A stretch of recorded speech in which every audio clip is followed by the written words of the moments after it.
alimul hakim. Rabbi syrah li sadri wa yassir li amri wahlul 'uqdatam min lisani yafqahu qawli. Alhamdulillah, syukur kepada Allah Subhanahu wa taala, segala puji bagi Allah Tuhan sekalian alam. Salawat dan salam ke atas junjungan besar Nabi Muhammad sallallahu alaihi wasallam. Masih banyak saya ucapkan bertuan pengurusi acara, kepada dekan-dekan, pengarah, semualah pegawai kiri dan kanan yang pada hari ini, tuan-tuan dan puan-puan dan mati Allah sekalian. Paling menakutkan tajuk hari ini lah. Jom tanya pakar apa hal. Kan? Takut pula saya tanya pakar kan. Wahal pakar taklah pakar kan? Tapi sekat nak tanya boleh tanyalah kan. Azam tahun baru 2023. Sedangkan kita dah pun mencecah hari yang ke-18 pada tahun 2023. Jadi apa-apa pun, hari ini adalah hari yang paling menyeronokkan buat warga UMP pagi ni kan. Sebab bila hadir ceramah pagi ni, maknanya tak payah kerja. Macam tu lah ayat dia kan. Tak adalah, sahaja je. Tapi sebenarnya ramai gak yang risau sebab bila datang, sebab dia fikir banyaknya kerja tak siap lagi kan. Tapi itulah dia, kerja tak pernah selesai. Sentiasa ada tugas-tugasan yang perlu kita laksanakan. Dan bila sebut tentang azam, azam tahun baru, azam ni merupakan kemahuan, cita-cita, keinginan, tujuan yang sesungguhnya, apa yang kita nak capai. Sebenarnya bila tahun 2023 ni sampai kan, kita macam pengkar-pengkar lagi. Pengkar tu tangan tak berapa mahir lagi nak tulis 2022, tiba-tiba dah 2023 kan. Nak tunjukkan kita ni sibuk lah, sibuk sangat. Dan masuk aja pada bulan Januari ni, orang dah mula tanya soalan, tahun ni tema akan apa. Dia dah mula tanya dah kan. Dan macam itu sebab saya kata, bila masa tu cepat berlalu, maknanya apa? Cepat masa berlalu maknanya apa? Bila cepat, kita dah mula terasa cepat masa berlalu, maknanya dah dekat dah nak mati. Dekat sangat dah kita dengan kematian ni sebenarnya. Sebab tanda-tanda kematian tu sebenarnya kisah yang saya tengok dalam kitab Mukasyafatul Qulub daripada Imam Al-Ghazali. Nabi Yaqub berbual dengan malaikat maut. Ada 3 tanda yang aku dah bagi, dia kata, sebelum nak cabut nyawa kau ni wahai Nabi Yaqub. Dia kata 3 tanda tu apa? 3 utusan. Yang pertama, badan kau yang tegap sudah mula menjadi lemah. Dah mula merasa macam tu. Dah kan. Saya pergi umrah baru ni, saya baru balik sebenarnya, baru 2 minggu balik. Baru perasan, tiba-tiba rasa jauh pula sa'i ni. Macam tu sayup tengok, jauh macam tu. Wah, berapa kali pergi tu dulu tak adalah rasa jauh sangat. Sekarang dah mula rasa jauh. Sebab apa? Sebab usia. Sebab kita dah makin tua kan. Itu pertama. Badan yang tegap sudah mula menjadi lemah. Yang kedua, badan yang tegak sudah mula menjadi bongkok. Dan yang ketiga, rambut yang hitam sudah mula menjadi putih. Dah ada belum tanda tu? Dah ada belum? Kalau dah ada, standby. Kan susah pun kan. Jadi rupanya Nabi pernah ambil satu ranting kayu, Nabi tulis ambil lukis dekat satu tanah ni. Nampak Nabi buat satu garisan panjang macam tu. Kemudian Nabi ambil pula, Nabi lukis pula satu segi 4 tepat, tergantung pada garisan yang panjang tu. Tergantung segi 4 tepat tu. Buat macam ni. Kemudian Nabi lukis satu segi 4 tepat, tergantung pada garisan yang panjang. Dalam segi 4 tepat tu Nabi cakar-cakar dalam tu. Sahabat tanya, apa yang kau lukis tu Rasulullah? Maka Nabi memberi gambaran, garisan yang panjang tu, itulah cita-cita kita. Aku nak buat ini, aku nak buat itu, aku nak buat ni. Kau tengoklah nanti hujung tahun rumah aku jadi macam mana. Kau tengok baju aku tempat hari raya, aku tak sama dengan orang lain. Kau tengok pagi raya nanti. Kau tengok kereta aku tu, aku dah bersubmit loan dah. Kau tengok kereta apa nak keluar, kau tunggu. Dia kata kan. Maksudnya dia punya cita-cita banyak. Manusia memang macam tu, cita-cita banyak. Tapi yang dia terlupa yang segi 4 tepat tadi. Sebab umur kita setakat tu je. Dalam segi 4 tepat tu je umur kita. Dan bila Nabi lukis cakar-cakar tu, yang cakap conteng-conteng dalam tu, itulah ujian dan dugaan dalam kehidupan kita. Disebabkan ujian dan dugaan yang banyak tu menyebabkan dah bulan 12, dah bulan 1, kan? Macam baru semalam je, macam baru hari tu kita raya, dah nak puasa balik lah, kan? Itulah sebabkan oleh ujian dan dugaan. Cantik dipandang bulan mengambang. Bulan mengambang tak orang di awan. Kalau dah hidup namanya orang, tentu tak lari daripada ujian dan dugaan. Memang ada ujian dan dugaan. Masalah suami, kan? Masalah suami tak bertanggungjawab, kan? Masalah isteri yang gemar post semua dekat dalam media sosial, kan? Sol aku juga yang kena, kan? Betul, saya share, saya tunjuk kat semua orang. Saya kata macam mana saya pun kena, Abang Samsul kau pun kena, budak ni pun. Kalau kau tengok dalam media sosial, cubalah jangan salah tag. Cek betul-betul ni akaun siapa, kan? Lagi satu lagi, pengajaran yang paling besar dalam peristiwa tu, terang cakap lah Samsul Yusof dengan Puteri Sarah ni, kan? Tak kisahlah. Janganlah kita jadi macam orang yang faham sangat masalah rumah tangga dia. Semua berebut-rebut nak bagi komen, apa hal? Macam rumah tangga kau tak ada masalah, kan? Kau suami kau sekejap mancing kat gambang ni, kau tak tahu, kan? Itu pun ada isu juga. Tak, isu rumah tangga ni adakah semudah suami tak tanggungjawab, isteri ni baik? Tak semudah tu, dia complicated. Dalam rumah tangga mesti ada sumbangan masing-masing. Dia mungkin dah tak bercakap, dan masing-masing tak ada, mungkin salah seorang tak ada usaha nak improvekan keadaan tu, mungkin macam tu, kan? Isu rumah tangga ni banyak. Saya yang menghadap, saya jumpa saya, ya Allah, banyak betul. Tu belum cerita suami macam saya, yang paling banyak saya dapat suami macam minta sedekah dengan isteri. Dia setiap kali nak berhubungan macam minta sedekah, banyak. Ya, dalam isu dalam bilik ni, kan? Orang lelaki macam minta sedekah, gaduh, tension. Itu yang ramai lepas tu terbabit. Yelah, mungkin orang perempuan, pada pandangan orang perempuan yang kadang-kadang ambil ringan benda tu, ada setengah orang perempuan lah, suami mulalah cari alternatif. Tu isu dia, masalah dia. Alternatif tu kalau yang halal, apa yang haram? Pergi Thailand, pergi rumah urut. Itu banyak lagi isu sebenarnya. Tu belum isu lagi orang ketiga masuk campur. Saya handle ada satu kes ni, bapa mentua memang daripada awal kacau rumah tangga anak dengan menantu ni. Anak dia anak perempuan, menantunya lelaki. Yang lelaki ni mengadu kat saya. Lepas tu sampai ke pejabat agama. Bila ayah marah anak, bapa mentua backing, jangan cucu aku tu kacau.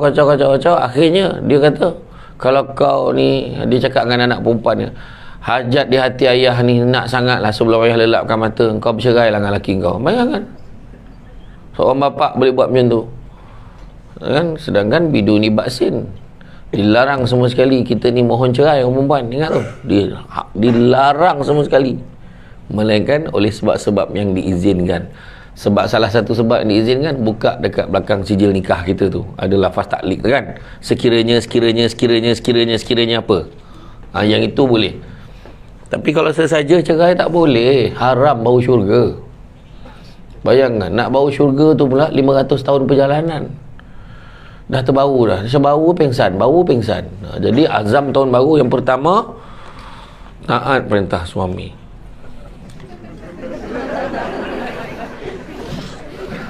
Kan? Yang suami pula taat perintah isteri ya. Kan? Tak adalah.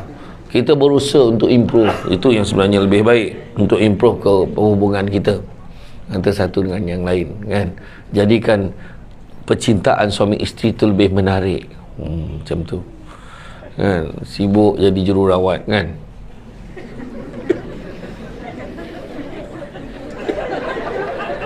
Contoh, kan, kerja shift, kan? Tapi bila ada masa tu, kan, duduk, bang, minta maaf tau, saya ni kerja dah lah shift, selalu abaikan abang. Lah sayang, sayang kerja kan. Nampak? Drama sangat.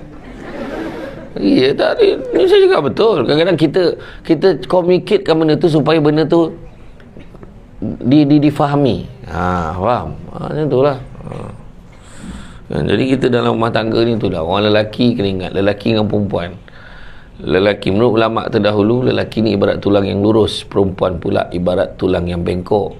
Sampai bila-bila pun lelaki tidak akan mampu meluruskan kebengkokannya itu, maka lelaki lah kena menyesuaikan diri dengan kebengkokan itu, membengkokkan dirinya bersama dengan wanita itu. Orang perempuan ni macam mana pun dia, awak ni tak faham saya. Memang perempuan takkan faham lelaki kan? Seperti mana orang lelaki pun, walaupun tak faham, cubalah faham. Orang perempuan ni makhluk yang unik. Kalau dia kata tak nak, maknanya dia nak. Kalau dia kata nak, tak semestinya dia nak. Pening pala weh. Tu sebab kena faham kan. Jom kita makan, ikut abang lah. Makan kat mana? Ikut abang lah.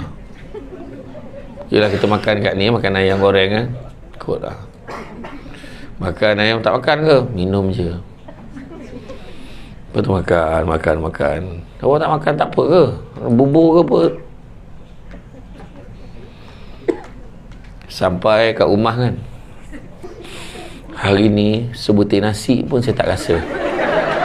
Aku dah tanya kau nak makan apa? Apa masalah kau ni kan? Tu. Itulah perempuan. Untuk makluman, dia punya unik dia tu kan. Dia saja tunggu dah sampai rumah supaya kita dah tak boleh buat apa-apa tau. Supaya kau macam, kau nak aku buat apa ni? Macam tu lah. Dia sampai cakap macam tu lah. Kan? Tapi itulah, dalam rumah tangga 3 perkara. Pertama, nak selamat, nak bahagia, kena ikut syariat, ikut peraturan syariat Islam. Kedua, tidak ada pasangan yang kenal pasangannya, melainkan tu proses berterusan kan? Aku tak faham tu lah, ke jantan ni tak apa dia nak tau kan? Laki pun sama, aku dah 20 tahun pening aku bini aku, apa dia nak pun aku tak tahu. Tu berterusan sebenarnya. Memang kita takkan faham. Lepas tu bila meningkat usia, berubah pula keinginan dia. Betul? Oleh lelaki, lagi tinggi usia dia, lagi lain keinginan dia. Betul? So orang perempuan kena aware. Dia macam ni, graf orang perempuan dia macam ni, dengan lelaki ni macam ni. Keinginan. Perempuan penat besok lain kali lah. Macam tu orang perempuan. Orang lelaki, now, sekarang. Dia lelaki dia macam tu, Ada lelaki dia macam tu. Yang faham, tak faham kau tanyalah kawan, malah lah cerita. Ada yang blur lagi, apa weh. Dan yang ketiga, tidak ada pasangan yang suka dirinya dibanding-bandingkan dengan orang lain. Jangan banding-bandingkan. Cuba awak tengok isteri orang, suami dia balik, dia berlari tau. Dia peluk suami dia. Engkau kayu, batu, tunggul kan? Abang, rumah dia rumah banglo bang, kita rumah flat, nak lari ke mana? Abang masuk dah nampak saya. Abang nak saya lari sepanjang koridor ni ke? Kan? Jangan kau banding, keadaan tak sama kan? Jadi tuan-tuan dan puan-puan sekalian, sebenarnya yang paling penting sekali dekat dalam tahun 2023 dan ke atas ni, onwards ni, kita perlu memotivasikan diri kita. Kita kena jana ilmu sebanyak-banyaknya dalam diri kita. Sebab dikatakan 2023 ni merupakan tahun yang mencabar. Tengok aja tahun 2022, tahun 2021 bila datangnya COVID kan, la ilaha illallah, hara kan? Orang yang hilang kerja berapa ramai. Ada seorang kawan, anak kawan saya, dia interview dah lulus, dia dapat jadi pilot. Untuk syarikat yang warna merah tu, yang tambang murah tu. Saya tak nak sebut je nama dia sebab dia tak taja macam hari ni. Jadi dia dapat interview, dah lulus, dia dapat pilot, dia dah berhenti kerja. Esok tu mula kerajaan isytiharkan PKP. Dan 2 tahun dia tak ada kerja. Dan dia dah berhenti kerja yang lama. Itu isu dia, bayangkan kan? Lepas tu ada juga orang yang, kebanyakan yang boleh survive, orang yang menggunakan akalnya kan, cari peluang-peluang, create kan. Macam saya lah sebagai penceramah, pening kepala Dah biasa camah fizikal, tiba-tiba nak camah online. Kalau saya kata minta maaf, saya tak camah online, saya camah fizikal ni, maka 2 tahun lah Samsul Ubat jadi tak relevan. Kan, orang tak boleh dengar dah camah saya. Masa tu lah kelang kabut kan. Kita tak biasa pasang, kita pasang sendiri, cari stand, pasang sendiri, kita on, kita berlari. Macam tu lah, kita on, kita lari. Itulah kamera call, itulah kamera live.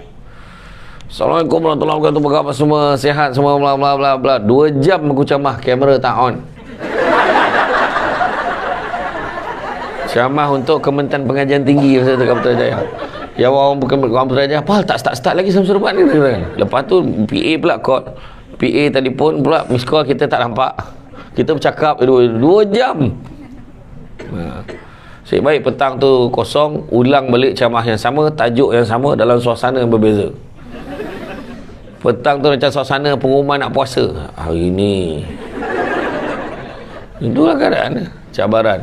Lepas tu belum cerita lagi line, masalah line kan, signal tak berapa kuat, maka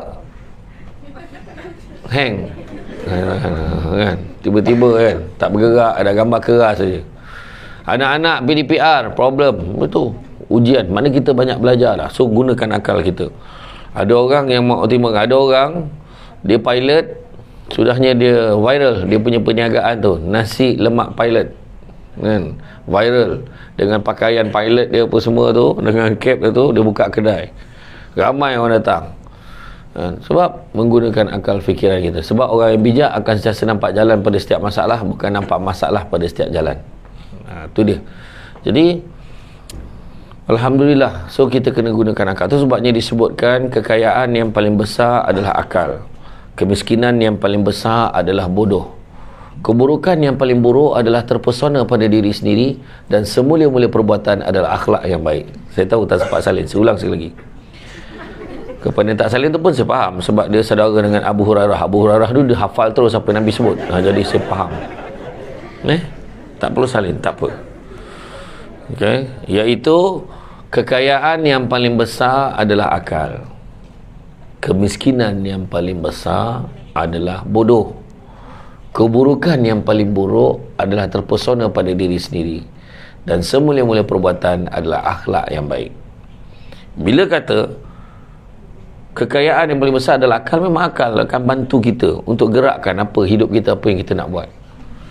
Kerana kemiskinannya adalah dah nak buat apa pun, sebab akal pun tak ada kan, belajar pun tak nak pula berusaha untuk belajar benda-benda baru. Sekarang ni dah ada, belajar semakin mudah sekarang kan. Tu dia. Keburukan yang paling buruk adalah terpesona pada diri sendiri, syok sendiri. Orang yang cantik, saya ulang balik ya. Orang yang tak cantik, kalau rasa diri dia tak cantik, orang tu cantik sebenarnya. Orang yang tak cantik, rasa diri dia tak cantik, orang tu cantik sebenarnya. Orang yang cantik, rasa diri dia cantik, orang tu tak cantik sebenarnya. Orang yang cantik, rasa diri dia tak cantik, ya Allah cantiknya dia. Orang yang tak cantik, rasa diri dia cantik, ya Allah buruk betul. Macam itulah nak buat perbandingan kan. Makna merendah diri itulah kecantikan yang sebenar. Itu sebabnya saya datang dari 9 bab kata orang, kata adat banyak kiasan, ditunjuk dia, tetapi bukan bergulung pendek panjang dirantangkan, memang takkan faham kalau tak direnungkan.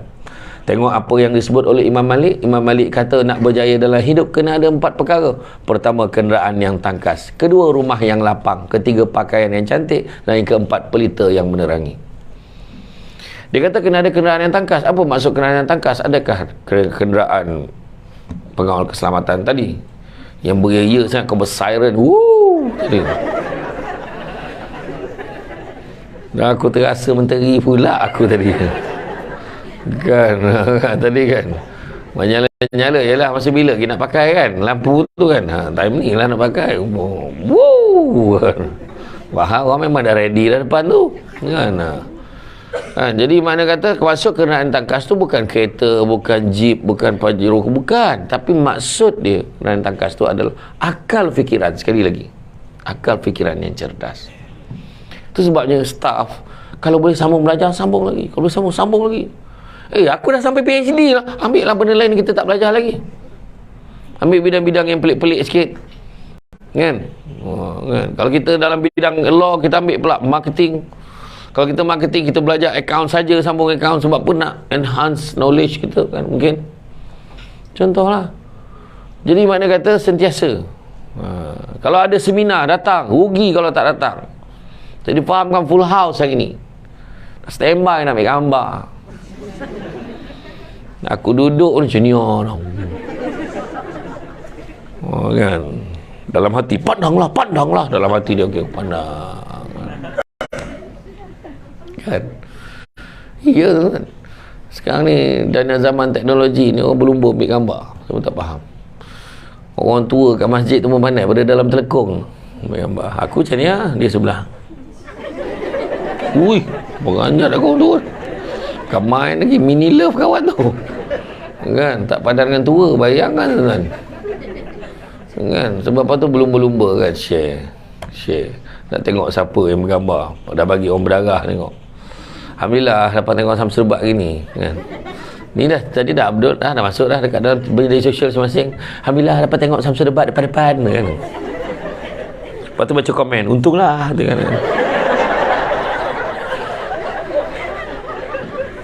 Yang seorang lagi komen tak ajak pun. Yang seorang, kenapa aku tak tahu ni, dia kata kan. Biasa kan. Tapi itulah dia kan. Yang penting kita jangan terpesona pada diri sendiri.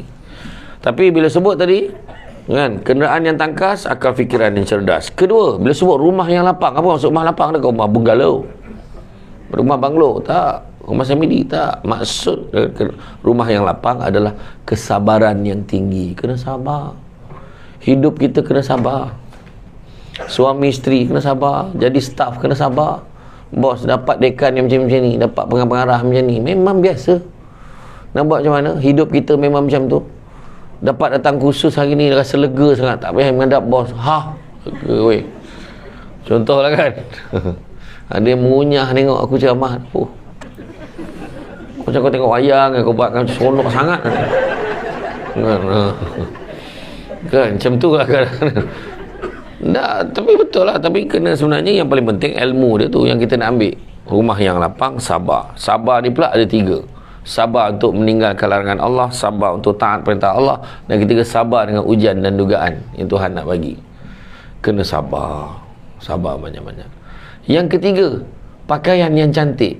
Adakah baju kurung, baju korporat? Tak. Maksud pakaian cantik ini adalah akhlak yang baik. Sekali lagi akhlak. Dan begitu juga yang keempat, pelita yang menerangi adalah ilmu pengetahuan yang tinggi. Kena belajar. Cantik teluk, pantainya landai, tambik perahu tepi kuala. Biarlah buruk kain yang dipakai, asalkan penuh ilmu di dada. Kena belajar. Jadi kalau dalam bab tahun 2023 ni, perkara yang paling asas kalau kita tengok berdasarkan kepada pemerintahan pemerintah kita sekarang ini, Yang Amat Berhormat Perdana Menteri menekankan daripada aspek integriti. Kan? Dan dah lama dah orang tak excited melihat kepimpinan negara. Boring. Tahun ni nampak macam ada excited sikit lah. Orang tengok kan, nak tunggu apa lagi depan ni, orang nak tunggu. Dan hari ni dah ada, semalam dah start, dah mula dah yang dapat bantuan rahmah katanya kan. Jadi insyaAllah kita tak dapat lah rahmah tu. Untuk kategori-kategori penceramah memang tak pernah masuk lah, walaupun dia cerita pasal rahmah hari-hari kan. Tak, tapi maksud dia kan, banyak pengajaran yang kita dapati daripada pilihan raya yang lepas. Itu bukan cerita politik, tak, tapi kita belajar lah kan. Jangan taksub, kena nak penyawat awam kan. Kita jangan taksub sangat. Time pilihan raya pangkah je sudah, jangan cerita ke orang. Aku memang tak suka dia ni, aku suka. Jangan cerita dengan orang, senyap je. Tak perlu. Sebab kita punya awam, sebab kita hanya akan ikut government of the day, tu saja kan. Kadang bila ada orang terlampau-lampau sangat tu yang tu, kena dia like pun kena transfer. Bayangkan.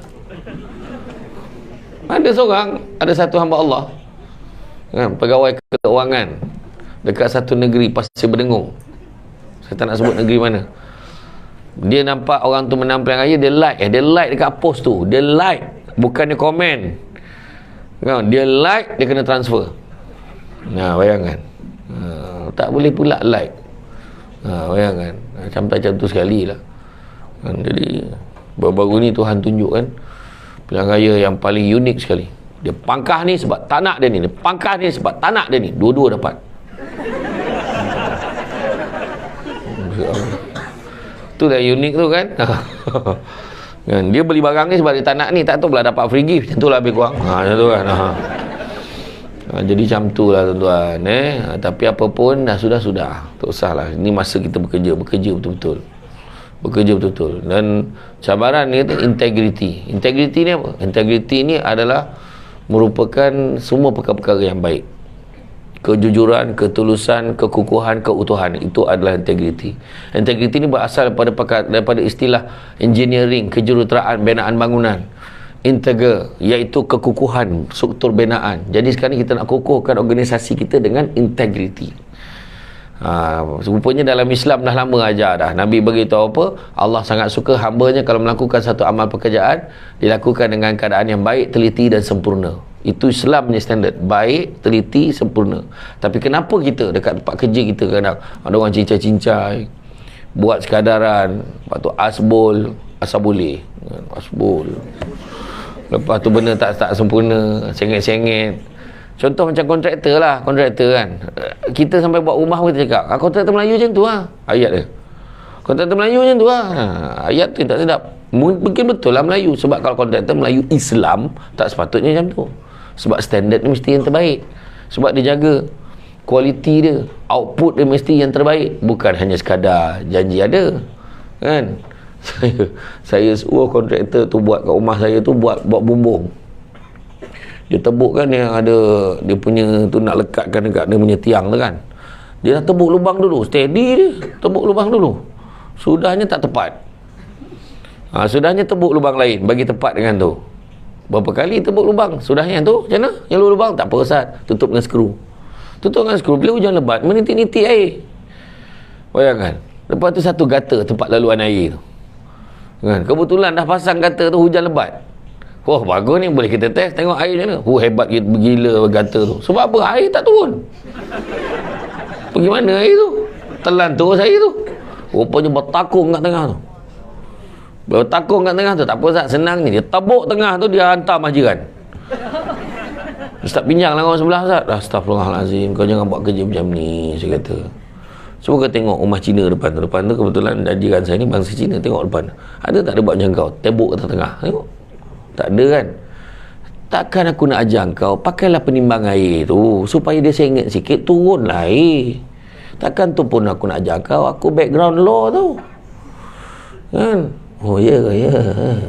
Dia pun buat, dia pun condong, dia tak pakai penimbang air pun, dia condong sikit, dah macam gelongsor. Macam mana nak cakap? Itulah dia keadaan dia kan. Tapi tak semua.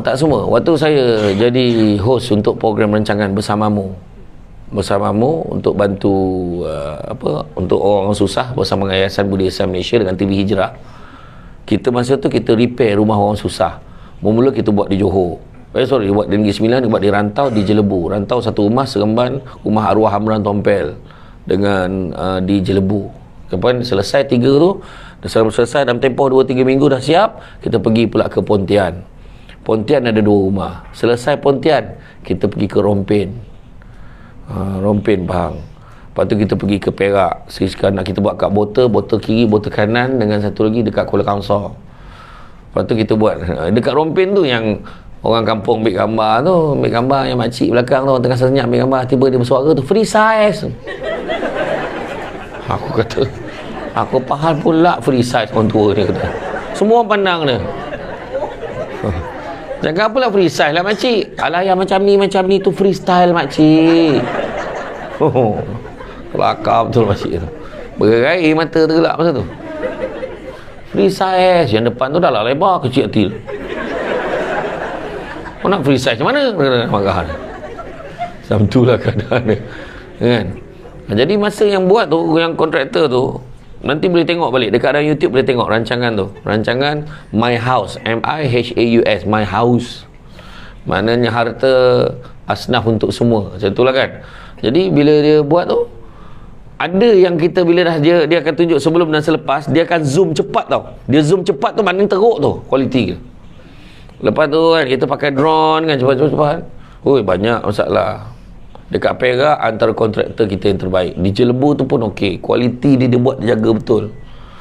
Malahan yang Perak tu siap tambah duit dia sendiri, sebab dia tak nak kira, dia nak buat, dia nak make sure yang hasil tu baik. Dah habis tu siap sedekah lagi kat tuan rumah tu, bagi pinggan mangkuk, bagi set dapur, semua dia bagi. Macam tu lah kan. Jadi kita boleh nampak kualiti sebenarnya. Itu sebabnya kita kena ubah ni. Orang Melayu ni malas. Apa pula? Ada je orang Melayu rajin. Ada orang Melayu berjaya. Orang Melayu ni memang seleka tak ada, kemas okey je. Tengok kemas semua. Kan? Tengok tu yang pakai uniform, orang pakai, nampak. Kalau yang sister tu apa, matron yang warna biru yang. Sekarang yang atas tu dah tak ada Oh, tak ada dah Oh, kenapa kan? Sal? Pakai tudung letak atas tak boleh? Oh, tak boleh pakai tudung lagi. Oh, non-Muslim je pakai. Oh, okey. Sekarang ni nurse pun dia dah ilmu dia kan, communication skill dia. Dulu orang takut dengan nurse ni. Assalamualaikum kak, bila aku kahwin dengan abang kau? Rumah garang betul. Dulu orang kat hospital tak berani weh, garang-garang apa ni, nurse ni dulu. Sekarang ya Allah, dengan pakcik kita nak pakai injection tau. Pakai injection. Sakit tak? Sakit. Janji, saya janji tak sakit. Okey. Bismillah. Pakcik pandang tempat lain pandang tempat lain. Bismillah. Alah, ada sikit je. Dah sudah. Pakcik okey tak? Okey. Yang sebelah tu, kata sebelah, kau tolonglah injek aku. Bayang ada punya seronok tengok sebelah kena injek mana. Macam tu. Sebab komunikasi dulu dah ada. Dulu garang kena marah kat hospital ni kan. Sekarang dah berubah, semua dah ada ilmu, berubah menjadi lebih baik lagi. Itu keadaan dia kan. Tengok yang apa, dari segi datang lewat tak ada lagi dah. Kalau dulu kita lewat datang, sekarang kita datang awal. Alasan-alasan tu tak mau dengar dah. Lewat lah. Kenapa tak lewat? Hantar anak sekolah. Habis orang lain ni memang tak beranak semua. Memang anak ni semua tak sekolah ni. Kau je anak yang sekolah. Tak ada lah. Anak saya ramai, anak dia pun ramai juga, tapi di sistem kan. Ada member saya seorang dekat Kuala Lipis ni, member sama belajar dulu. Dia bangun setiap pagi, 4:30 pagi dia bangun. Sebab apa? Dia nak masak dulu untuk anak-anak dia. Jadi bila pergi sekolah, anak dia tak boleh makan makanan dekat kantin tu. Ya Allah, seronoknya. Suami pun dapat. Bayangkan. Jadi bukan alasan untuk kita bangun lewat, untuk pergi kerja kan. Bukan tak tahu ada je ni bekerja. Tu sebabnya mana yang bekerja bahagian HR, human resource, dah tak mengaku lah dah. Bahagian human resource, kan aku tangkap, kan aku seorang aja sekarang, matilah aku kena bahan. Tak ada. Saya tanya je, mana bahagian human resource? Bahagian semua manusia mana? Semua. Oh, 3. Ni nampak. Untuk MP punya ke? MP. Tanyalah dia orang yang datang minta, semua okey, sihat semua yang dapat kerja tu, semua sihat. Tak ada datang jantung berlubang ke, tak ada kan. Betul tak? Kebanyakannya semua siap dengan dia punya medical check up, semua dah siap, laporan semua okey, x-ray dia okey, tak ada pun tulang berpintal, tak ada. Tapi bila kerja kan, sebenarnya cuba tengok, kebanyakan yang berumur 30 tahun dan ke bawah, pekerja yang 30 tahun ke bawah paling ramai MC. Paling ramai beralasan tak dapat datang kerja. Orang-orang lama, kalau dia tak datang kerja pun, kalau dia ada medical check up, kan dia ada rutin check up tu, dia kata saya masuk lambat. Esok tuan, saya ada check up. Dia check up pagi, tengah hari masuk. Staff saya dulu, saya ajar dia macam mana bawa kes mahkamah. Lagi teruk pada kes bunuh apa tu, sampai ke petang tak balik pejabat. Kau bawa kes bunuh ke apa kan? Saya ajar dulu bawa kes parking je, kes saman parking, kes orang berniaga tak ada lesen, itu je saya ajar dulu kan. Kes undang-undang tanah, sikit-sikit binaan bangunan tanpa kebenaran, ubah suai bangunan, tak adalah sampai tahap kes bunuh. Yang kau sampai petang tak balik, apa hal? Merah tak boleh jawab. Yang seorang tu kejap-kejap MC kan, buah pinggang beralih, muntah darah tak berhenti, macam-macam staff ni yang muda-muda ni kan. Tu sebabnya saya dulu waktu bekerja jadi pegawai, saya pengarah undang, saya bincang dengan bos saya, semua jawatan wajib lari dekat Padang. Semua jawatan, walaupun dia pembantu takbir, kena lari. Pengarah akaun lagi, pengarah undang lagi. Dulu lagi kat Padang 2 round. Sebab dia kata semua sihat kan, suruh lagi. Dah siap ambulan kat tepi tu. Ambulan tu siap buka pintu dah. Yang seorang tu baru lari round pertama, dia sendiri masuk ambulan. Betul dah tak tahan dah.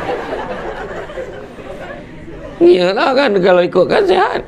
Kan? Iya. Betul. Kena buat macam tu sebab fitness kan. Yang seorang tu pula kejap-kejap cuti apa meninggal. Bapak meninggal, mak meninggal, adik meninggal, ni meninggal. Memang kalau bahagian HR kaji balik tu memang tragis betul lah.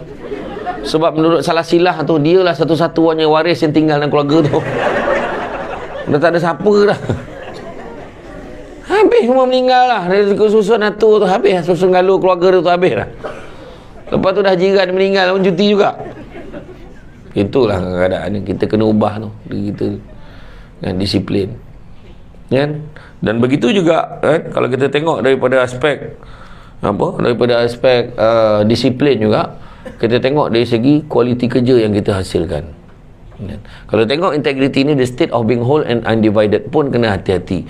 Jangan terlibat dengan benda-benda yang menyalahi undang-undang. Jangan tipu claim. Jangan tipu overtime. Overtime, claim ni, dia bukannya menambah pendapatan, dia hanya cover balik apa yang kita dah belanjakan. Mileage, kan? Jangan tipu claim mileage. Kenapa awak pergi kursus yang sama dengan dia, tapi claim awak berbeza? Kita pun marah, macam duit mak ayah kau. Sebab bukan duit mak ayah dia lah ditanya. Kalau duit mak ayah dia tak tanya lah, tak apa, ikhlas je. Tapi duit ni, duit universiti ataupun duit organisasi, kan, duit kerajaan yang kita claim ni, kalau bukan hak kita, dia jadi darah daging. Orang yang membenarkan, dia akan kena. Tu yang saya kena dulu waktu satu ketika dulu kan, saya berceramah, dia bagi saya envelope, dah habis ceramah tu. Ni ustaz, ya Allah berat ni. Alhamdulillah ustaz, rezeki cash. Saya pun wah, sampai saya pun cakap dengan driver saya, weh berhenti dekat bank Islam tak, aku nak bank in. Sebab saya tak biasa pegang duit banyak, sebab orang perempuan boleh bau. Dia kalau cium tangan tu bau belerang tu. Dapat duit kata dia, tahu dia. Wah, tu yang tak boleh tu. Saya pun pergilah dekat bank Islam tu, masuk tertap maksimum. Saya dengan mamai tu masuk tertap, maksimum berapa tu? 7-8 ribu. Tengok dalam ni berapa ikat lagi tak masuk ni. Berapa dia bayar aku ni? Masuk 2-3 kali, belakang tu dah bising lah. Beratur panjang tak habis-habis masuk duit. Akhirnya total 30 ribu satu ceramah.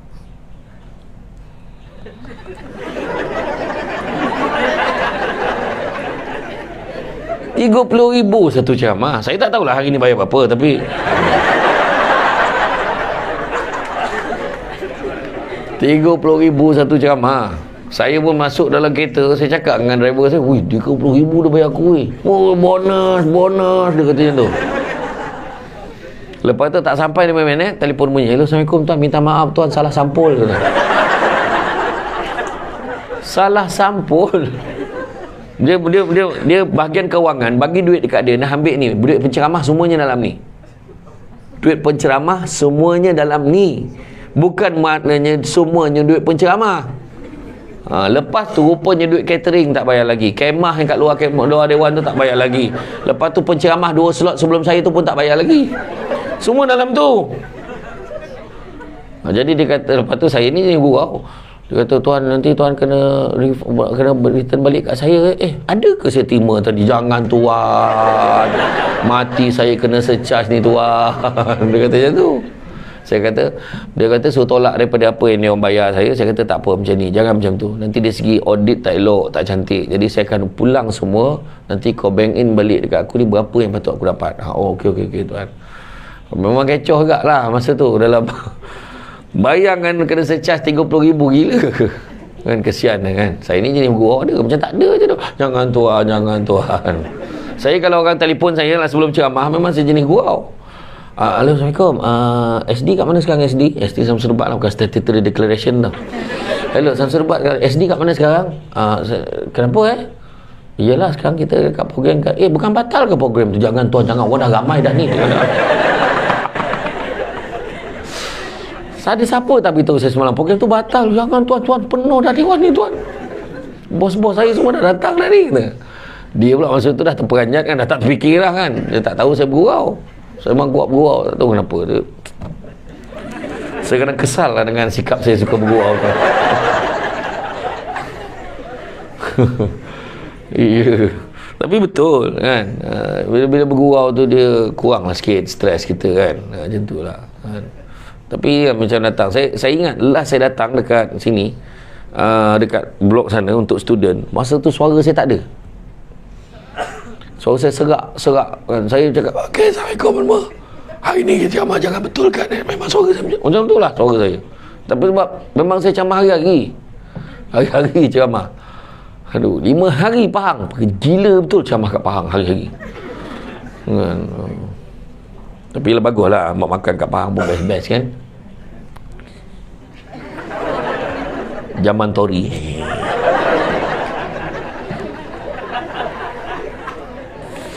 Semalam dekat Bera makan ikan baung gulai dengan ayam gulai. Ya Allah Allah. Macam mana nak diet? Lupakanlah diet tahun ni kan. Tahulah. Baru balik umrah gitu kan, macam okey sikit lah. Tak ada tuan, makan aja kan. Ni hari ni pun macam tu. Saya rasa lepas ni kan mesti ikan patin mesti ada. Tapi saya suka yang goreng tau. Goreng.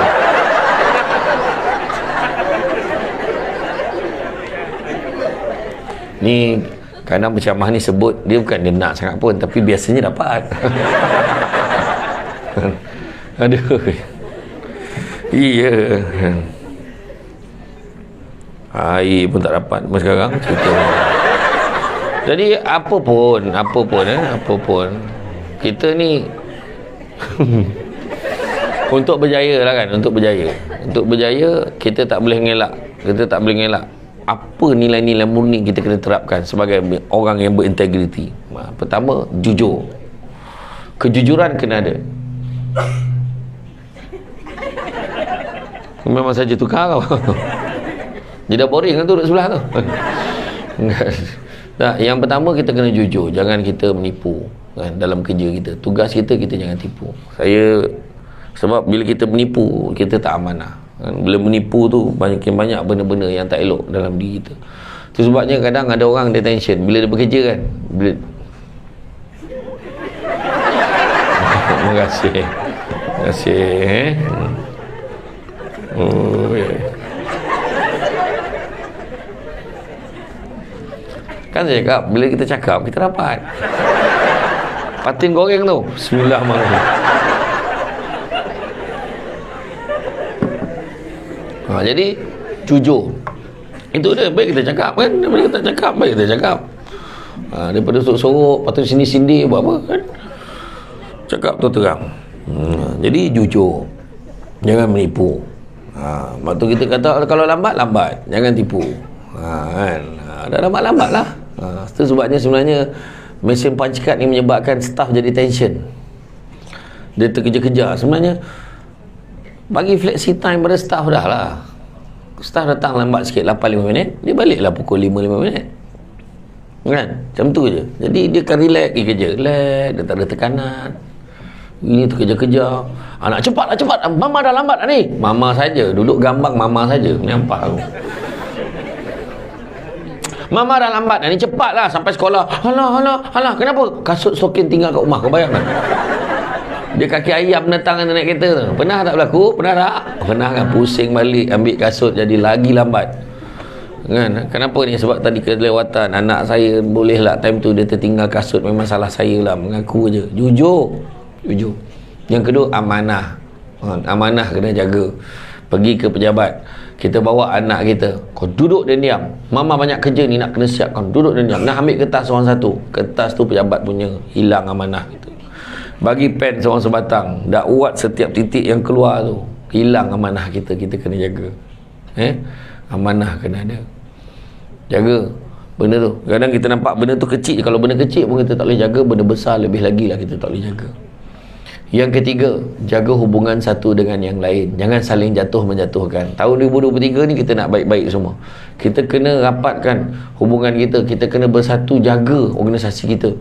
Sebab dikatakan 2023 ni tahun yang paling mencabar sekali. So, janganlah kita saling menjatuhkan. Yang pertama, jangan kita tamak. Jangan kita tamak, kongsi tak apa. Jangan tamak. Apa yang kau gelak? Cucu. Hidup ni kan, tak, cuba kita tahun ni kita tukar. Jangan bersangka-sangka. Sangka tak elok aja. Jangan tamak, kongsi tak apa. Banyak yang boleh kita huraikan. Maksudnya, kita jangan kedekut dengan apa kita ada, tapi apa yang kita ada, kita boleh share. Kau masih tak selesai kan penjelasan tu? Ialah kongsi rezeki, sedekah. Kan saya tak sebut suami. Maknanya, kita jangan kedekut. Mana kita boleh bantu. Dan saya nak bagi tahu tips nak bahagia. Tips nak bahagia dalam hidup. Semua orang nak bahagia satu ke? Banyakkan belajar. Belajar banyak memberi daripada menerima. InsyaAllah kita akan bahagia. Orang yang asyik nak menerima, dia takkan bahagia. Saya nak ni lah, abang tak ada pun bawa saya ni, abang tak ada pun bagi saya ni, abang tak ada pun ni. Orang bercuti pergi sini, kita syek-syek situ. Gambang pekan gambang. Suami yang tengah susah ni kata, sayang, walaupun pekan, walaupun gambang, yang penting kita bersama kan. Itu yang penting. Saya tak kisah bang, janji kebersamaan tu. Jangan ego sangatlah Nabila. Dah macam-macam Aish buat.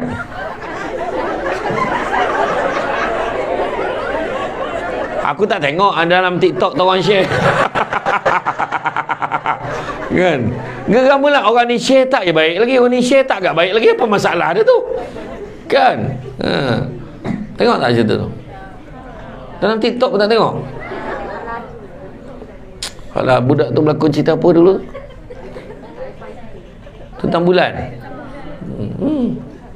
Tentang bulan tu pun tak tengok. Tapi betul lah. Kita jaga hubungan satu dengan lain. Maknanya kita fikir pasal orang lain. Jangan fikir diri kita je. Buang 3 penyakit dalam hati kita. Pertama, buang penyakit tamak. Buang penyakit tamak. Jangan tamak. Contoh ada makanan dijaman kat luar, jangan ambil barang orang, ambil bahagian kita je. Jangan fikir kat rumah berapa ramai kita dapat ni, jangan fikir tu. Fikir diri kita je. Kalau ada lebih tu lain. Yang kedua, jangan sombong. Nak sombong dengan apa? Apa ni, nak bergambar? Bergambar lah, tak ada hal. Saya okey je, gambar tegak RM50. Gambar. Tak ada, maksudnya okey. Saya kadang cuma tinggal lagi. Saya ni, ada orang cakap, Samsul Robot ni kalau kat luar lain karakter dia, macam marah. Memanglah kadang-kadang cara kau nak ambil gambar tu. Kan? Kita tengah makan. Orang tengah makan. Tengah makan ni kan. Tiba-tiba macam ni pun.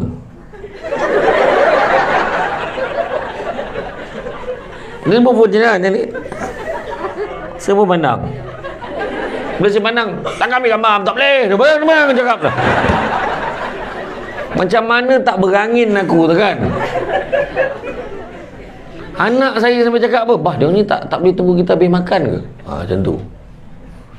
Lepas tu, alah ustaz, tak apa ustaz, ambil gambar. Saya tengah makan, tengah jamuan ni kan. Tengah jamuan, dia berdiri belakang. Alah ustaz, ustaz buat tak tahu je. Ustaz buat tak tahu je, kita nak ambil gambar kat belakang ni. Yalah, aku makan, pandanglah depan. Tadi kau kata buat tak tahu. Lepas tu yang paling teruk nak ambil gambar berlima, lepas tu crop tinggal 2. Lepas tu buat wallpaper. Mana lelaki orang tu tak marah kat aku? Susah weh. Kadang saya cakap dengan rumah saya, kita cari tempat yang tak ramai orang. Sebab susah. Tempat tak ramai orang tak sedap salah. Semalam dekat Bera tu, saya cari satu tempat. Tempat tu kebetulan tak ramai orang, duduk 3 orang. Tak tentu arah orang naik bawah Ticanai tu. Tuan balik. Ya Allah, dia ni. Ya Allah, dia ni. Tu yang saya kena kat Sarawak tu. Saya keluar pada restoran Laksa Sarawak tu, non muslim tu free hair, kata nak ambil gambar boleh? Boleh. Tak salah orang ke? Tak salah.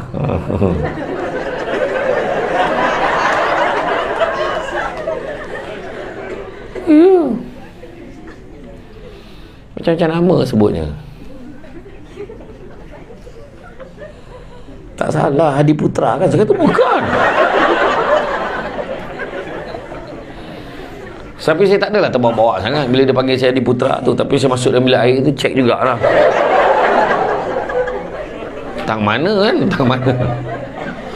Jangan sombong, betul tak? Sampai masa kita akan pencen, betul tak? Puan dah berapa lama dah jadi jururawat? Ya. 11. Pencen lagi berapa tahun? Cuki agak-agak 19 tahun. Sekejap je. Umur sekarang dah cecah 30 lebih dah. 33. Kejap je kan? Betul. Tanya puan ni yang baju merah ni, berapa tahun kena pencen dengannya? 20. Kita nampak macam lama 20, tak lama. Kerja berapa tahun dah? 12 tahun. Kejap je 12 tahun. Macam kahwin lah. Kejap je kan 18 tahun. Ada orang kejap je 5 tahun. Rasa macam 20 tahun dah kahwin. Puan yang pakai baju biru tu, puan UMP juga ke puan? Tu. Yang kau pakai tengah sandar yang macam contoh tadi kan, macam panel apa kan? Staf penjara penuh. La ilaha illallah. Tanya dia orang, aku sebut ikan patin dapat weh. Betul kan? Saya kata saya suka patin. Lepas tu macam ni pengarah tu. Saya takkan lupa penjara penuh. Saya masuk dan ceramah saya. Betul. Dia punya ikhtiar kan. Dia punya nak layan tetamu tu kan. Bukan susah pun goreng.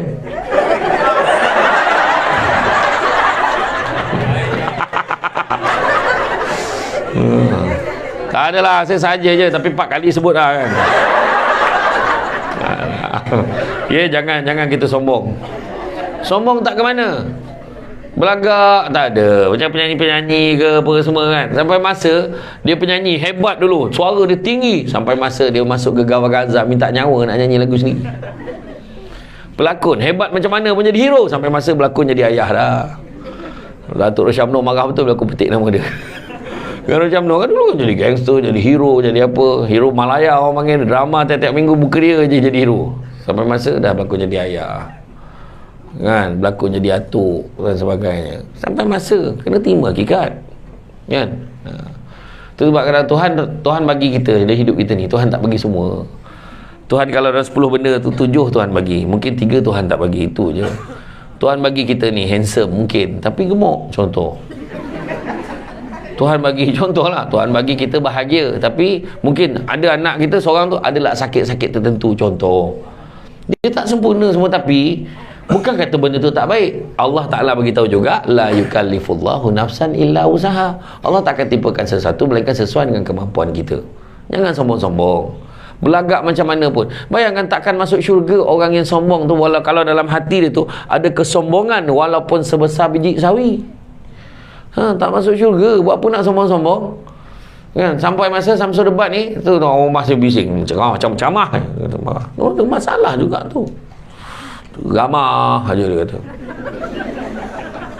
Saya jawablah dengan rumah saya, abang ni camah pun ni dalam 2-3 tahun je lagi mungkin. So kalau abang duduk rumah jangan kau muntah ni muka abang, sudahlah. Ya. Sampai masa besok mungkin Samsul debat dah tak ada. Ada Samsul debi, Samsul debat, Samsul debu. Adalah penjamah-penjamah lain kan. Samsul debat ni jadi penuh jadual ni tuan-tuan dan puan-puan. Sebab apa? Sebab saya tak ada tajuk spesifik.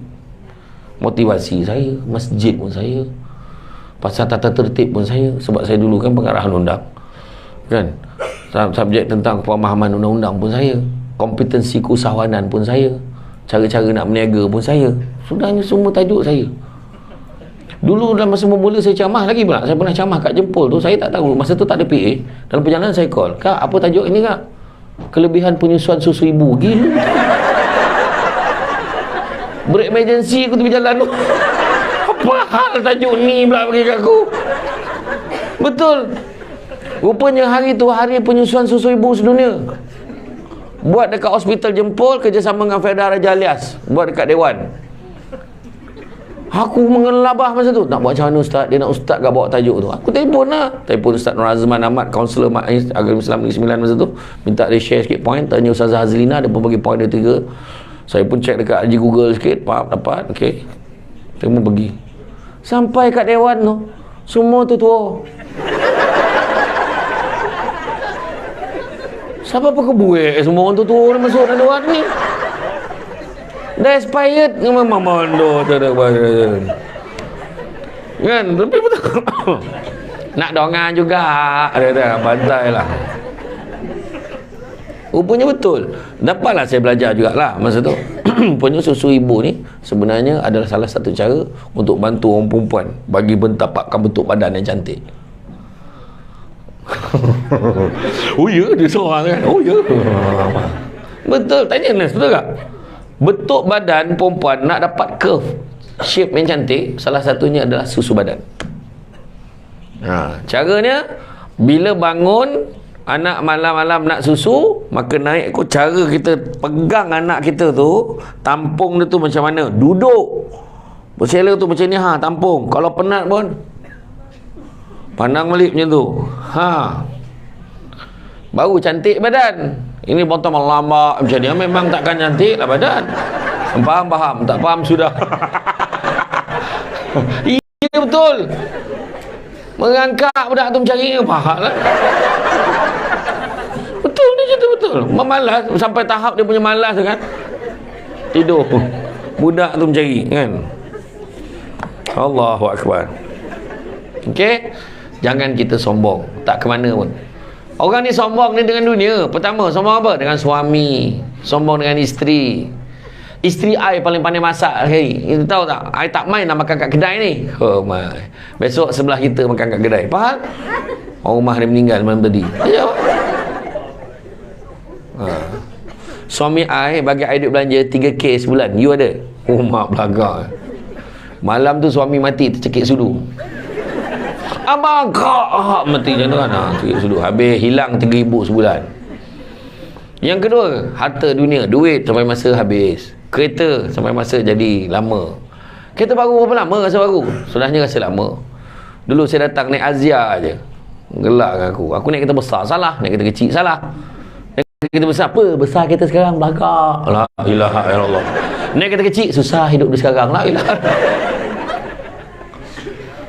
Saya naik kereta Azia tu. Kereta Azia tu sekarang dah cecah 350,000 km. Memang hari-hari saya set tu my favorite car. Siap leather seat, reverse camera. My man. Iya, walaupun Azia tapi saya suka kereta tu. Saya ingat saya datang ke hotel butik Kuantan. Ceramah untuk Telekom masa tu. TM. Masuk sampai kereta tu berselumak kotor kan. Saya cakap dengan driver saya masa tu, "Weh, ni kau sampaikan kat hotel kan, kau pergi basuh dulu kereta baru kau datang balik kat hotel." Okey. Jadi saya turun, dia terus jalan. Yang nyambut saya dekat lobby tu, "Steady Ustaz ya. Jauh-jauh datang naik Grab." Weh, kata aku tu. Grab katanya, kau ajab tu. Nasib lah orang naik kereta kecil ni kan. Tu lah. Tapi kita kena baguslah cacar agam kan, cacar agam. Tu belum dekat UTM jalan Semarak tu, dekat UTM Space tu. Lepas ceramah pergi jalan kaki pergi UTM resident yang ada hotel kan belakang tu. So driver saya datang kemudian parking tu kena klaim. Gila betul, merah padam muka pengarah kampus tu kan. Tapi macam mana? Kena terima je lah kan. Merah kawan tu kan, buka balik. Tak payah sombong-sombong. Harta dunia je tu. Kereta, duit, motosikal, sekejapnya akan jadi lama. Yang ketiga, kedudukan pangkat. Satu kali mengundi 3 Perdana Menteri terdapat kan. Nak cakap apa? Sementara ketua kampung jajak tukar. Pengarah kampus pun jajak tukar. Tu biasa. Tu nak beritahu apa? Jawatan sementara. Saya sendiri pernah bergelar pengarah undang. Sampai masa saya bersara, dapat kad pencen. Sebab dulu saya bekerja sebagai pengarah undang. Dan saya pernah ambil cuti tanpa gaji selama setahun. Kemudian tak sampai setahun, bos saya kata, masuk kerja balik lah, banyak kerja. Saya kerja balik. Dan masa tu saya dah mula dah. Kalau jauh-jauh sikit, saya kena ambil cuti. Kalau ceramah jauh, saya kena ambil cuti. Lala saya dah tak tahu dah mana satu part time. Macam jadi pengarah tu pula part time. Ceramah tu banyak. Jadi saya ambil keputusan bersara. Saya ambil option. Alhamdulillah, sampai sekarang saya dah dekat pesara. Tunjuk kat hotel dapat 10%. Iya, tu sebabnya kita jangan belagak dengan apa kita ada. Sampai masa kita akan hilang semua tu. Tu dia. Tu yang kedua. Yang ketiga, jangan kita dengki. Kan? Kita kena terima. Kadang kita marah dengan orang kan. Apa maksud dengki? Apa maksud dengki? Iri hati. Iri hati ni perkataan seerti. Tapi kalau kita ikut dengki ni, kalau betul kita faham maksud dengki, kita tak nak dengki dah. Dengki ni samalah ertinya seolah-olah kita mempersoalkan apa yang Tuhan dah tentukan untuk orang lain. Macam tu je. Orang tu dapat APC, kita marah. Macam dia seorang je kerja. Pah dia. Dah staff korang ramai. UMP je beribu staff kan. Berapa staff? 1,000 lebih kan? 2,000 lebih. HR berapa ramai staff MP ni? Dah mula tanya orang sebelah dah mula. 2,000 lebih. 2,000 lebih staff.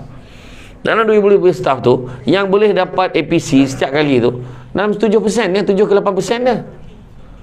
7 ke 8% tu adalah berapa belah orang kan yang dapat. Kena sabar. Dan tu belah orang tu pula kena bagi pula department. Ya, department yang memang 4 orang kan, separuh yang dapat. Iya, tu sebab cakap pembahagian. Lepas tu bincang-bincang, kita kena bersabar. Kan kata tu, sabar. Kadang kita tak dapat ni, tapi Tuhan bagi benda lain. Itu je. Tuhan tak bagi kita dapat tu, kita dapat ni. Kan? Kalau khusus pergi Genting, hantar dia. KJB, hantar dia. Pergi Sabah, Sarawak, hantar dia. Pergi Pekan, kita.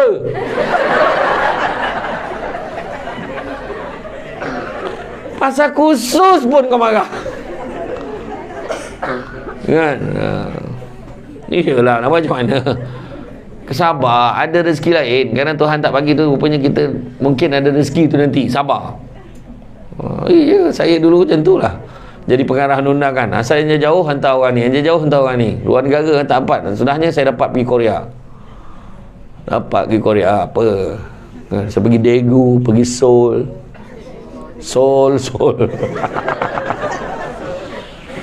Pasal aku pun kena ni, saya tunjuk, saya share lah kan, orang biar nampak ni, bukan saya bohong kan. Parah betul.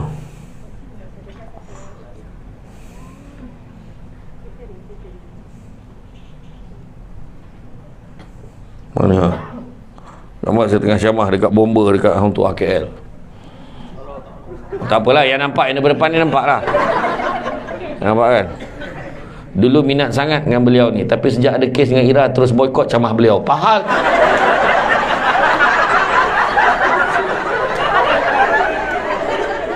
Tak, bukan kata saya jangan Samsul kau tercakap main-main nak menjadi bahan cakap. Memang betul kena. Ni Ya, gambar saya dekat Mekah itu masa dekat Jabal Sur. Perangai orang jantan, duk camah hari-hari pasal kahwin, lalah dia yang kahwin, tak guna punya jantan. Betul tak? Tengok, betul tak? Nampak kan? Lepas tu Abang Samsul Rau buat gambar macam ni. Samsul Yusof, Samsul Rau, Samsul Rebat. So tengok dulu, pada budak-budak baru nak up, kau tolong tengok mana satu yang kau punya target. Betul. Saya kena ni. Betul, saya tunjuk mesej. Saya mesej ni. Saya dekat dalam Instagram. Nak tengok ya. Macam Assalamualaikum Ustaz.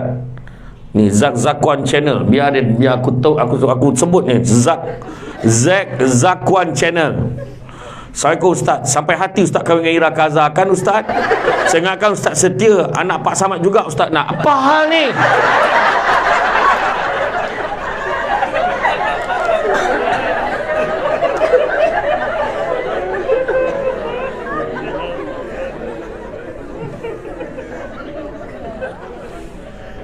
Ya kan, yang tadi kan, yang tunjuk gambar tadi, saya komen mesej kat dia.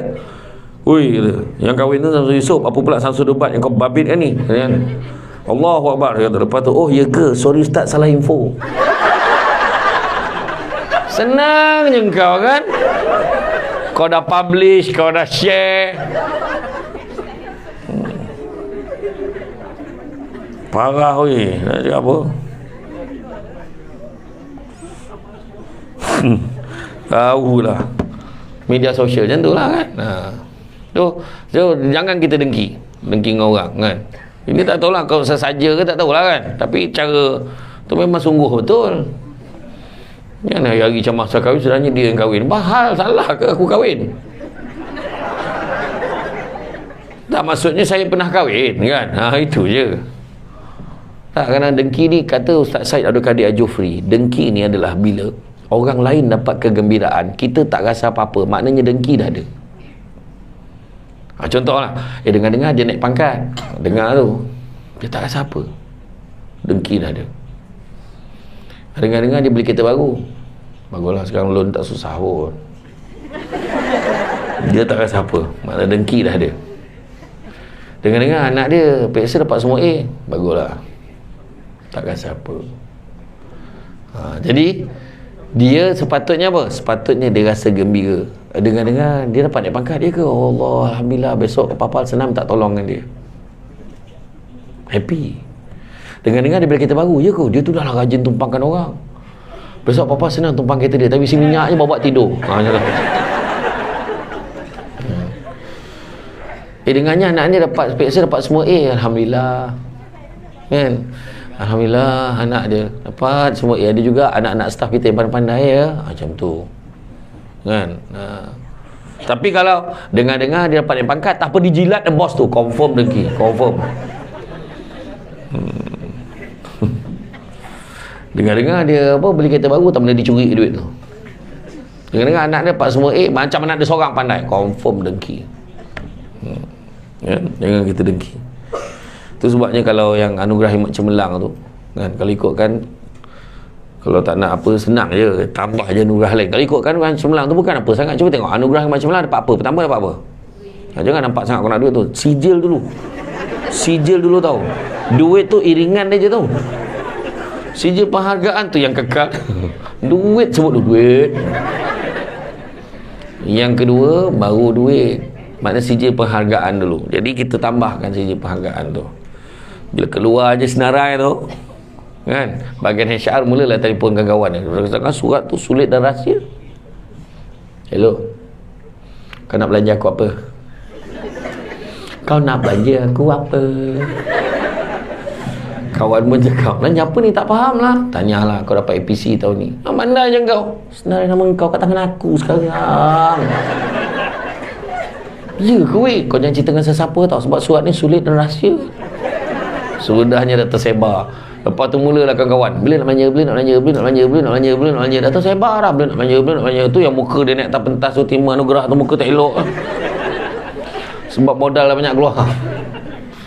Tambahkan anugerah-anugerah lain supaya, tapi tak ada duit pun tak apa, dapat sijil. Contoh markah SKT 90 ke atas, dapat sijil. Oh mama, mama saja. Mama dapat A result kerja mama. Memanglah. Itu sikit tu, mama normally 95 and above. Wah. Steady nampak tak kan? Lepas tu tak pernah MC tahun dinilai. Tak pernah MC tahun dinilai pun dapat sijil. Masa tu muntah darah pun kerja. Kau baliklah, dah muntah darah dah ni. Nanti tak dapat sijil. Punya nak sijil tu kan. Yang ketiga, tak pernah pancat merah tahun dinilai. Anak pun tanya, bah, apa maksud tak pernah pancat merah ni? Maksudnya abah kau tak pernah lambat pergi kerja. Biasa tengok abah lambat ya. Ada caranya. Wajar tu. Dia ajar pula budak tu caranya. Aduh, parah weh. Kan? Jadi jangan kita gaduh. Kadang-kadang jangan dengki. Jadi sepatutnya kita gembira, berlapang dada dengan kegembiraan orang lain. Dengar-dengar Pak Haji tu umur dia 85 weh. Lepas tu dah kahwin. Biarlah dia kahwin. Kau tak dengar habis cerita ni. Kenapa nak? Bini dia umur 25. Suami 85, bini 25. Tak buntang mata kau. Cuba positif sikit. Alhamdulillah dapat isteri yang tegak boleh jaga dia. Tak, orang perempuan cepat yang mulut. Amalan pertama mati tu. Cuba cakap yang baik-baik.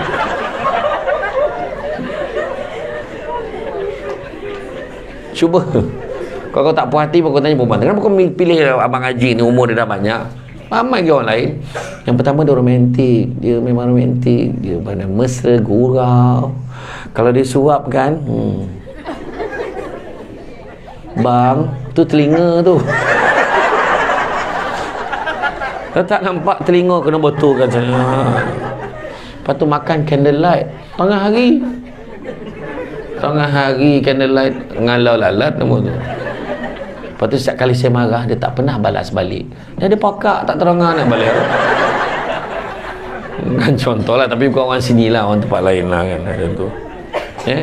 Jadi jaga hubungan. Seterusnya apa? Hikmah. Percaya pada hikmah. Kita bekerja sungguh-sungguh. Kita tak naik pangkat. Kita tak dapat PC. Percaya pada hikmah. Ada benda lain lebih baik Allah nak bagi kat kita.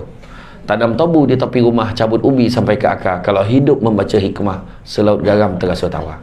Allah mungkin tak bagi kita kaya. Allah tak bagi kita naik pangkat. Allah bagi suami yang penyayang. Suami balik, sayang. Abang, orang masak lah. Sayang. Saya tahu kan abang tak boleh kalau tak nampak muka sayang saya. Kau tak nak geli-geli sangat lah. Memang kau nak kan cakap macam geli. Kau tak nak ke suami macam tu? Nak kan? Dah lah bang, nak masak ni. I love you tu. Wah, manja, nampak manja. Iya. Nampak tak? Allah bagi tu keberkatan tu sebenarnya. Nampak tak? Betul. Percaya Tuhan bagi apa? Allah bagi kita, mungkin kita belum kahwin. Siapa yang belum kahwin sini? Sampai ke sudah tak kahwin. Lama kahwin. Percaya kadang Tuhan bagi rezeki, so kita jaga mak ayah kita. Relax. Ada orang jambatan ni pendek, cepat dapat jodoh. Ada orang jambatan ni panjang, rupanya Allah nak bagi jodoh yang terbaik. Ada orang jodoh tu dia penjabatan dah lah pendek, banyak kali pula. Kan? Iya. Ni lah saya nak sentuh sikit lah. Kalau bab poligami ni nak beritahu. Apa? Bukan main gila. Tak. Sebenarnya dalam bab ni saya pesan pada orang perempuan tu utamanya. Orang lelaki pun ambil pengajaran. Sebenarnya poligami ni tak salah. Pelakunya itu. Jangan sampai kita tulis komen tu kan, poligami ni tak sesuai pada masa ni. Jangan ni. Tu hukum Allah tu. Wah, jangan. Kita nak marah-marah orang. Pelakunya tu kita marah. Orang tu buat tak betul, menyebabkan poligami apa semua jadi dipandang serong. Sebenarnya perbuatan orang tu. Berapa ramai orang poligami tapi membiarkan isteri-isterinya terbiar, anak-anak terbiar, tak terbela. Berapa ramai yang berpoligami tapi tak mampu pun dari segi keuangannya. Isteri itulah yang reda kan, iyalah tak apalah, buat macam mana. Itu sebabnya. Hati-hati. Jangan marah tu lepas saja kan. Hati-hati sebab mungkin melibatkan hukum dan sebagainya. Hukum ni tak ada masalah, orangnya tu. Kan dalam Quran pun sebut kan, dia kata fankihu ma tabalakum minan nisa, kan, masna wa sulasa wa ruba', berkahwinlah kamu dengan perempuan yang baik di kalangan kamu 2, 3 atau 4. Dalam Quran sebut terus mula 2 je, 2, 3 atau 4. Fa in khiftum alla ta'dilu fawahidah. Tapi kalau bimbang, kamu takut kamu tak mampu berlaku adil. Adil ni semualah mampunya, kemampuan dia zahir batinnya, perbelanjaannya, untuk menjaga hatinya, maka fawahidah, maka cukuplah seorang. Kalau tak mampu lebih, yang itulah, tu memang hukum. Nasihat sikit lah apa yang tadi kan. Sebenarnya orang lelaki kena ingat, yang seorang pun kena ingat tanggungjawab orang perempuan dekat rumah 2 saja sebagai isteri, 2 sahaja, iaitu melayan suami dan melahirkan anak. That's all.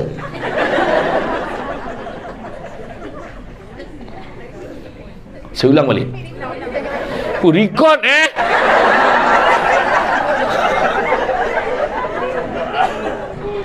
Tanggungjawab orang perempuan sebagai isteri di rumah hanya dua saja, melayan suami dan melahirkan anak. That's all. Kau jangan rekod cakap tu je, ada lagi sambungan dia. Kau padam dengan cakap tu je. Cuma yang lain daripada tu, kemah rumah, sental bilik air, basuh kain, lipat kain, sidai kain, besarkan anak, jaga anak, bagi anak makan, suap anak makan, kan, semuanya. Selain daripada itu, kemah rumah apa semua, basuh, cuci kereta apa semua, apa pun dalam rumah, tukar lampu, kemah, lap shilling, lap tingkap, semua tugas suami.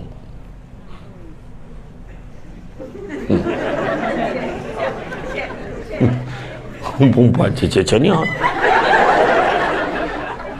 Cuma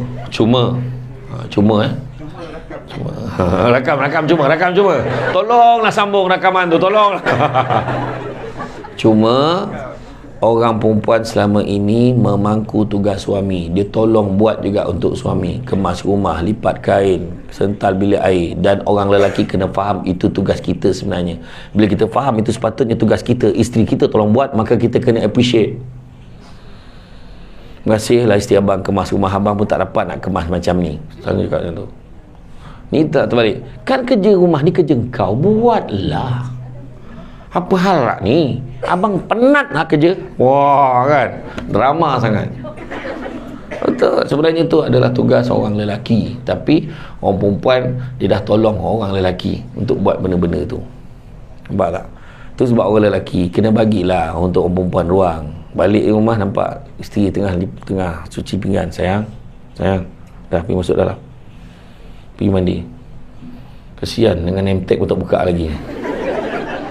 Pergi masuk dalam, mandi, biar abang sambung. Suami sambung dengan pakai kod UMP ni. Saya nak tanya, happy tak orang buat? Happy, walaupun tu lah sekali dan 365 hari tu kita kan rasa happy. Ataupun suami kata, sayang ni ambil ni voucher spa muslimah ni. Kesian tengok sayang jaga penjara ni lama dah. Nah, ambil sayang voucher spa muslimah ni, pergi spa, pergi apa, pedicure, manicure, cuci rambut, massage apa semua. Abang bila nak pergi ni? Sabtu ni dah booking dah. Habis anak-anak kita, anak-anak abang jaga, saya pergi je. Abang susahkan abang aja. Tak susah mana pun, abang booking je, kau bayarlah sendiri. Orang ajar berjantan. Tak adalah abang gurau, abang dah bayar dah. Ya ke bang? Allah Akbar. Happy tak perempuan? Happy. Betul kena bagi. Saya bagi. Dah pergi keluar. Betul ni bang? Betul, pergi keluar. Saya suruh isteri saya keluar. Saya duduk rumah. Tutup pintu. Hari ni adalah momen yang paling bahagia untuk kita di rumah. Mak kau tak ada hari ni. Orang perempuan kat rumah kan, anak tension ni. Kan? Orang lelaki jaga anak lagi baik tau daripada orang perempuan jaga anak kat rumah. Orang lelaki jaga anak lebih baik daripada orang perempuan jaga. Sebab orang lelaki tu je ni buat, jaga anak. Yang lain dia tak buat dah. Duduk. Topal. Duduk lah. Orang perempuan dia sambil jaga, dia masak, dia basuh pinggan, basuh kain, itu apa benda yang jatuh tu, astagfirullahaladzim. No. Tu orang perempuan, dia semua benda dia kena fikir. Kan? Itu beza dia. Ya, jadi itulah dia. Tapi dalam bab dua perkara tu, melayan suami dan melahirkan anak, orang perempuan kena jaga tu. Tip-top kena jaga. Dan saya kata tadi lah, isu yang paling banyak dalam rumah tangga tu lah, orang lelaki nak bersama dengan isteri macam minta sedekah.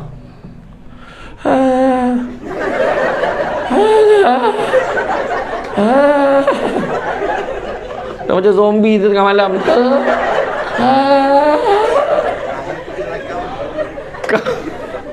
Kau gelak kenapa? Kau dah boleh bayang keadaan tu.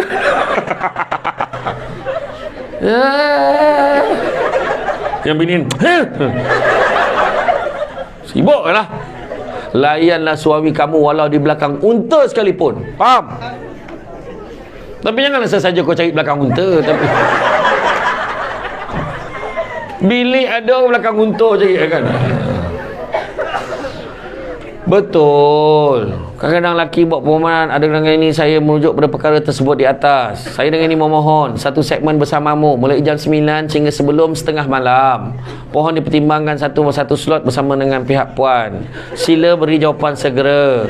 Pertimbangan segera pihak puan sangat kami hargai. Seandainya permohonan tidak diluluskan, semimam mendatang amalan petaka, huru-hara dan bencana di masa-masa akan datang. Yang benar suamimu. Kau tahu dia minat apa? Akan dipertimbangkan. Kau ajar. Dia fikir dia ada kuasa tu. Iya. Barang siapa yang mengecewakan suami di tempat tidur akan dilaknat oleh malaikat sampai ke subuh. Jadi kalau suami kata on tak on? On. Kalau boleh jangan tunggu suami minta kau. Bagi. Abang ingat nak keluar kejap, jangan lambat tau malam ni.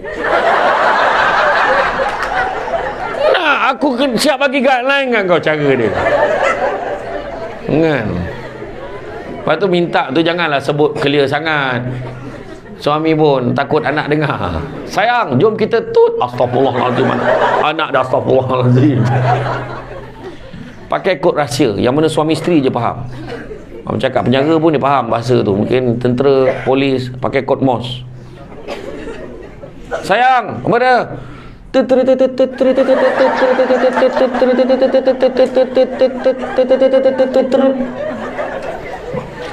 Bini pun jawab terut, okey.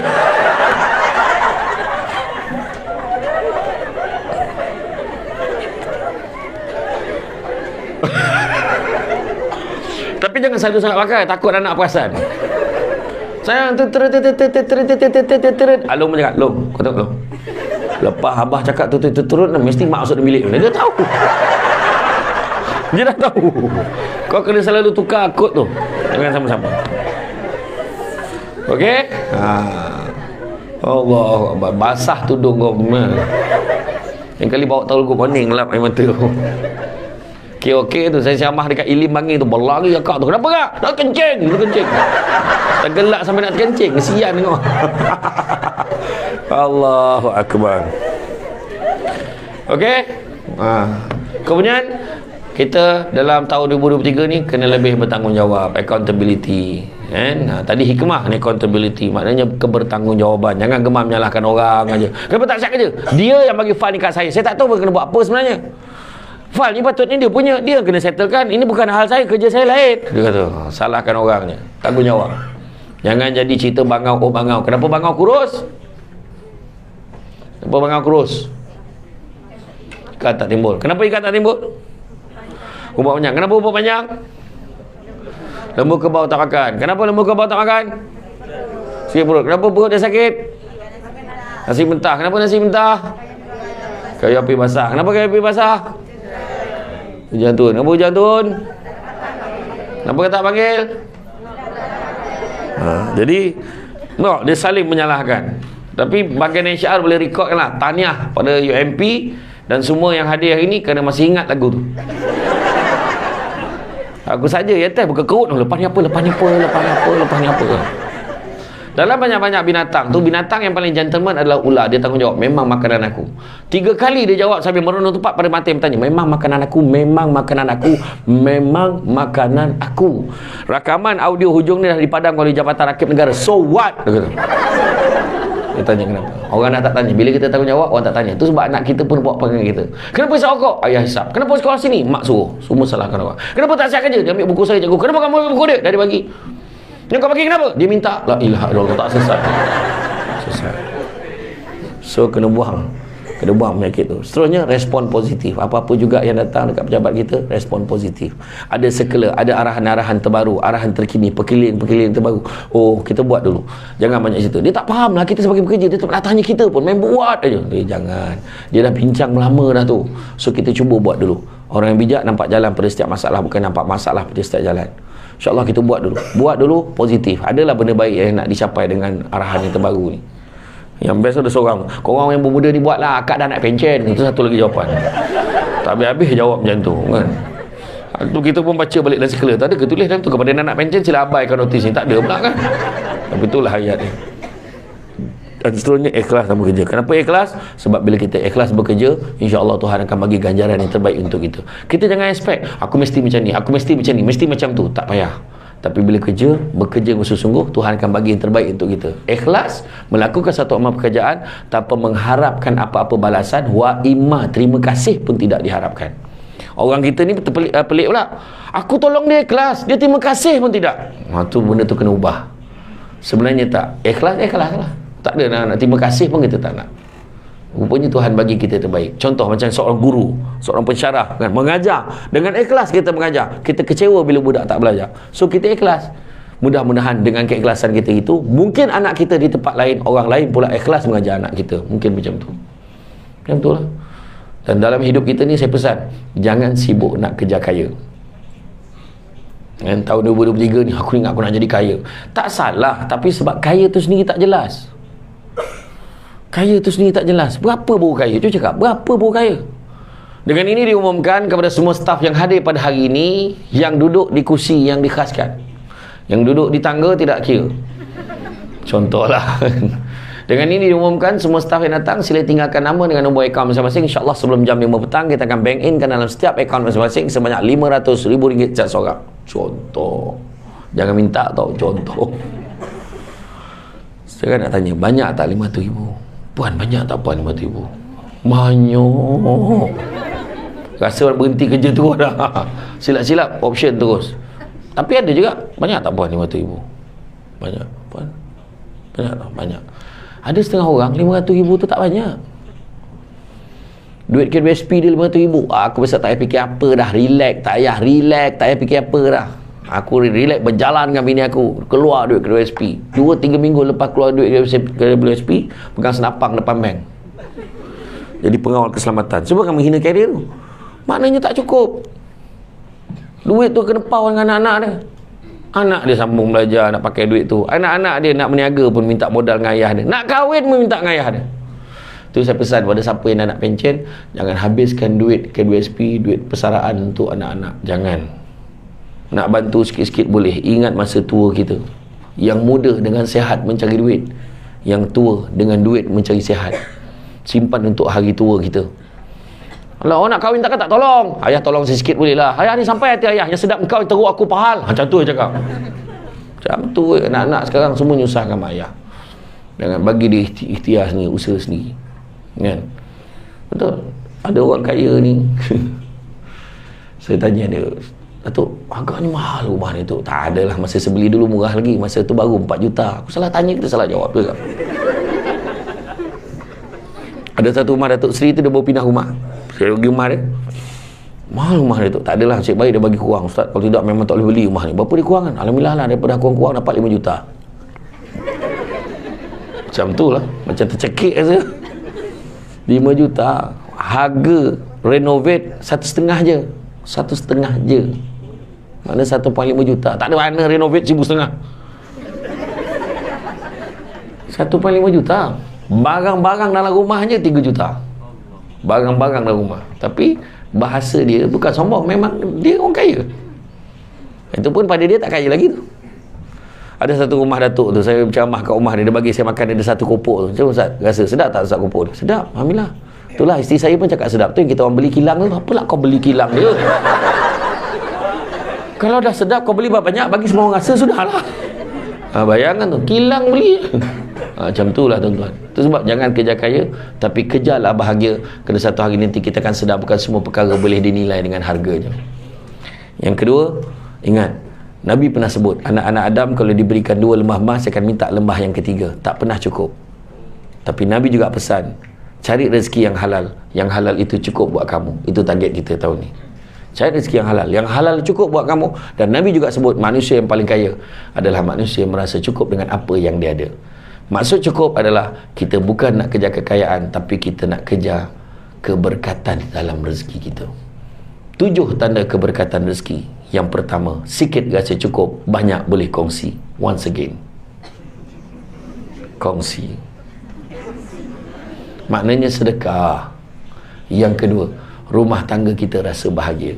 Oh my, bahagia. Suami balik menyanyi-nyanyi, indah sungguh panorama, isteri nyaut kat dapur, bagai pulang ni warna. Anak ulala, bahagia betul. Suami balik, sayang, isteri penat balik dalam penjara kan. Suami pula sampai, Assalamualaikum sayang, hari ni abang balik, saya bantu air, kita makan sesama. Hari ni abang bawa kuih lambang kasih sayang kita. Kuih apa pula lambang kasih sayang ni? Kuih kapel. Ada kuih kapel? Tu saya tengok. Kuih cakui. Kuih cakui kan kapel tu, contohkan. Makan bersuap kau. Bahagia dalam rumah tangga. Nampak tak? Yang ketiga, anak-anak berjaya dalam bidang dia. Kan, jangan main-main tau. Saat melihat anak-anak berjaya ni, menitis air mata. Bang, anak kita dah kumpul, bang, ya Allah. Suami pun cakap, sayang, ni kumpul tadika ni. Kau kawal perasaan kau sikit. Merau mana ni tu nangis ni, kau anak pakai rok di tadika kan, nak macam mana? Yang keempat, suasana tempat kerja, suasana masyarakat, kita senang dengan dia, orang pun senang dengan kita. Satu, tanda keberkatan rezeki. Kelima, kita mudah melaksanakan perintah Tuhan, mudah nak solat, mudah nak mengaji, mudah nak sedekah. Itu yang kelima. Yang keenam, apabila rumah kita seringkali dikunjungi tetamu, ada je tamu datang ke rumah, itu tak termasuk yang tin Shopee, itu tak termasuk tau. Itu kau yang order. Jangan kira. Tapi mana orang datang ziarah rumah kita, kita jamu dia makan, itu keberkatan. Dan yang ketujuh, apabila doa kita seringkali dimakbulkan. Jadi tuan-tuan dan puan-puan sekalian, apapun kejarlah keberkatan rezeki. Kalau nak jalan laju, jalanlah seorang-seorang. Tapi kalau nak jalan jauh, jalanlah bersama-sama. Kita semua perlu bekerjasama antara satu dengan yang lain, bukannya saling jatuh menjatuhkan. Jadi itu saja daripada saya. Saya faham signal tu. Dan lagi satu lagi yang paling bahaya sekali, bila ceramah ramai macam ni, yang lama bukannya ceramah tapi ambil gambar tu kan yang lama kan. Jadi saya bagi can untuk ambil gambar. Ingat, gambar tegak RM10, gambar rebah RM50. Tak adalah, gurau je. Jadi itu saja daripada saya. Bak kata orang, sepandai-pandai tupai melompat, akhirnya jatuh ke tanah jua. Walaupun perkongsian sudah tamat, mudah-mudahan meresap ke dalam jiwa. Budak-budak membawa galah nak menjolok buah berangan. Kalau ada silap dan salah, dikata tidak, dicaci jangan. Tenang-tenang di laut, sampan kelok mudik ke Tanjung. Hati terkenang belum menyebut, jasa baik pihak penganjur menyebut, rasa nak junjung. Sedikit makluman, kalau tuan-tuan dan perempuan ada masa nanti,